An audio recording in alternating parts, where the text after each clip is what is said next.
Hello tout le monde, on se retrouve aujourd'hui pour le nouveau tuto du jour numéro 4 du calendrier de l'Avent. Et aujourd'hui on va réaliser ce petit Père Noël tout cute avec ses petits yeux de frimousse là. Et puis c'est parti, on passe au tuto. Donc tout d'abord on va réaliser la tête du Père Noël. Donc là j'ai utilisé de la couleur chair de chez Fimo. Mais vous pouvez utiliser un rose clair, ça fera tout à fait l'affaire. Et on va faire un rond, tout simplement, qu'on aplatit et on va couper le dessus de notre rond. Donc là c'est fait, maintenant je passe au rouge. Donc là je vais étaler une grosse boule de rouge, pas trop finement non plus. Et on va venir faire le corps de notre Père Noël. Donc pour cela, je prends l'emporte-pièce rond et je fais une petite encoche. Donc ça va nous aider un petit peu à savoir où positionner notre manteau. Donc je le positionne sans le coller, c'est vraiment juste pour avoir mes repères. Comme ceci, donc j'écarte, j'étire ma patte si nécessaire. Et une fois que c'est fait, je vais venir dessiner tout simplement le manteau de mon Père Noël. En partant du cou, je fais les bras. Donc là, ça va être un petit peu grossi au début, on va retravailler tout ça après. Une fois que le haut de mes bras c'est fait, je fais le bas de mes bras jusqu'aux jambes, des deux côtés. Donc j'essaie d'avoir quelque chose d'à peu près égal. Si c'est pas le cas, on fait comme moi, on efface et on recommence. Et une fois que c'est fait, je fais un arc de cercle entre les deux jambes. Ma forme globale est faite, je vais découper les pourtours et retirer l'excédent de pâte. Donc là, c'est pas très joli encore, mais vous inquiétez pas, on va retravailler tout ça. C'est un peu le but de la pâte Fimo, c'est que c'est modelable. Donc une fois que c'est fait, donc j'enlève ma tête et je viens retravailler tout mon manteau. Je viens affiner les bords pour avoir quelque chose de plus rond et puis j'essaie de faire à peu près à part égale des deux côtés. Et voilà, je travaille tout simplement comme ceci.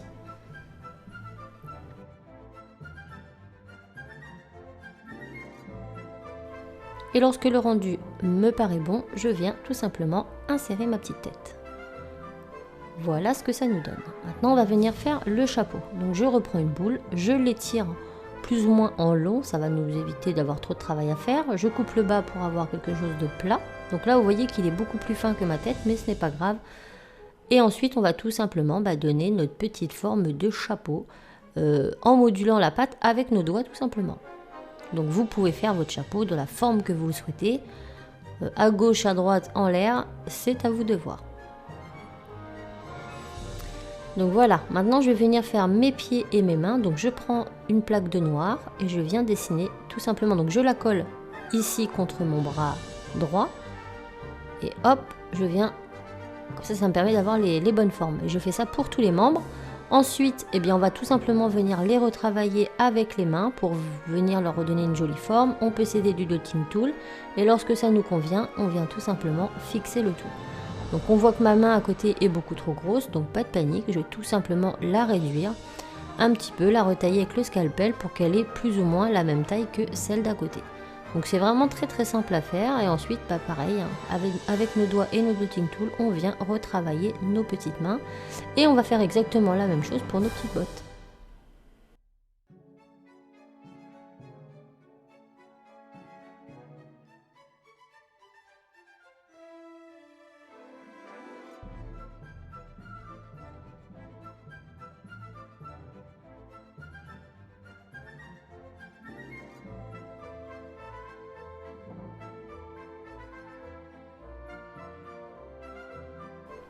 Maintenant on va passer à la ceinture, donc je prends un boudin de noir que je vais aplatir et ensuite avec ma lame je découpe tout ça très droit pour avoir une longue bande bien droite.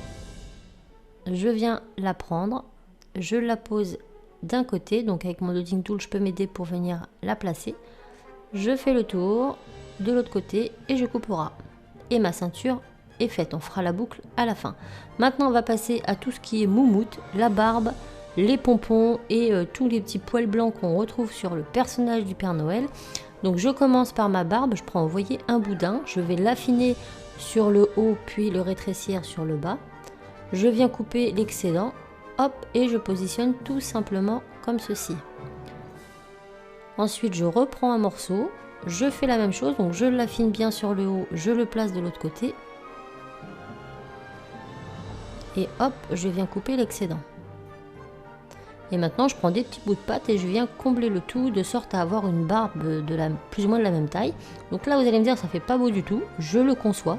Mais c'est pas grave puisque maintenant on va venir gratter toute notre barbe. Donc du coup en fait tous les morceaux vont être fondus. Et voilà ce que ça va nous donner. Donc une fois que c'est fait, on fait exactement pareil pour le bord de notre bonnet. On met un boudin de pâte et on vient tout simplement le texturer avec une aiguille, un cure-dent ou tout autre objet pointu. Ensuite le pompon, c'est la même. On texture et puis on va faire pareil avec les contours de nos bras et les contours de nos jambes. Et une fois que c'est fait, que c'est coupé, on va tout simplement texturer.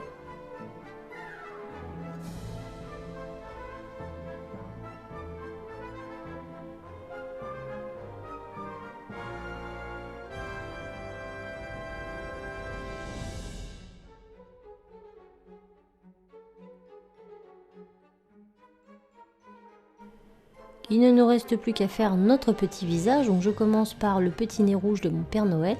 Une petite boule rouge, on la pose et on n'en parle plus. Pour les petits yeux un petit peu rigolos, moi j'ai décidé de faire des tout petits boudins de pâte comme ça. Je les pose avec mon dotting tool et je leur donne une petite forme arrondie. Mais là encore, vous pouvez faire des simples petites boules, ça fera joli tout autant. Donc vous donnez l'expression que vous souhaitez à votre Père Noël. Et voilà ce que ça nous donne.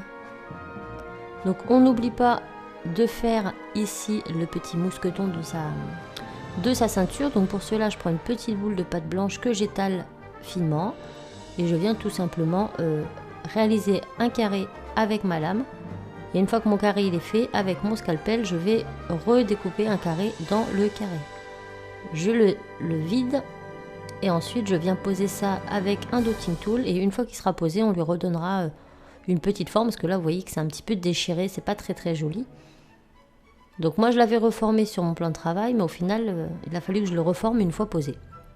Donc faites comme vous pouvez et hop, voilà la boucle est terminée. Donc il ne me reste plus qu'à mettre un joli clou à l'arrière de mon personnage et de le passer au four. Et voilà, il est cuit, verni, j'ai posé mon petit ruban à l'arrière et il n'a plus qu'à rejoindre mon petit sapin. Donc moi je vous dis à demain pour le prochain tuto. Ciao!